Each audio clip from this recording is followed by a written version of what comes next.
السلام علیکم ورحمۃ اللہ۔ پانی کب ناپاک ہوتا ہے؟ کیا ہر نجاست کے گرنے سے پانی کی طہارت ختم ہو جاتی ہے؟ شریعت اس بارے میں کیا کہتی ہے؟ جانتے ہیں آج کے اس ویڈیو میں۔ سب سے پہلے ہمیں اور آپ کو اللہ کے نبی کی حدیث ہمیشہ یاد رکھنی چاہیے۔ نبی کریم صلی اللہ علیہ وسلم فرماتے ہیں اذا کان الماء قلتین، جب پانی 2 قلوں کے برابر ہو، لم یحمل الخبث، تو کوئی نجاست یا پھر کوئی بھی گندگی اسے ناپاک نہیں کر سکتے۔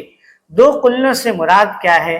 2 قلوں سے مراد 227 کلو گرام ہے، یعنی 227 کلو گرام پانی اگر کسی برتن میں، کسی ٹب میں یا ٹینک میں ہے تو اس میں اگر کوئی گندگی گرتی ہے تو اس بارے میں علماء 2 باتیں بیان کرتے ہیں۔ پہلی چیز یہ ہے کہ 227 کلو گرام سے کم اگر پانی ہے، اس میں کوئی بھی گندگی گر گئی تو پھر وہ پانی ناپاک ہو جاتا ہے۔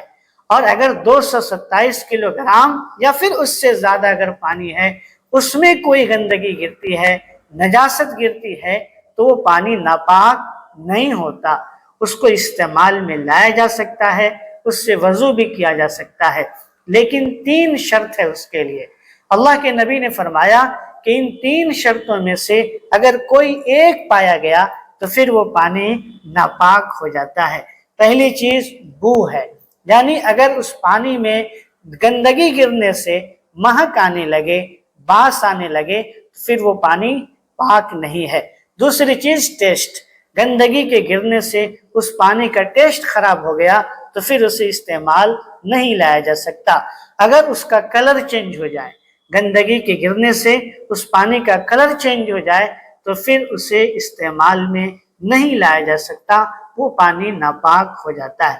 تو یہ 3 شرط اللہ کے نبی نے بتائے ہیں کہ ان 3 شرطوں میں سے اگر کوئی ایک چیز بھی واقع ہو گئی، پائی گئی، تو پھر وہ پانی ہمیشہ کے لیے ناپاک ہو جاتا ہے۔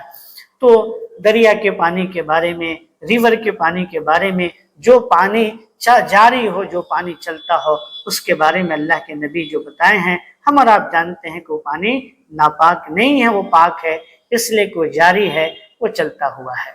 امید کہ یہ جانکاری آپ سب کو اچھی لگی ہوگی۔ جزاکم اللہ۔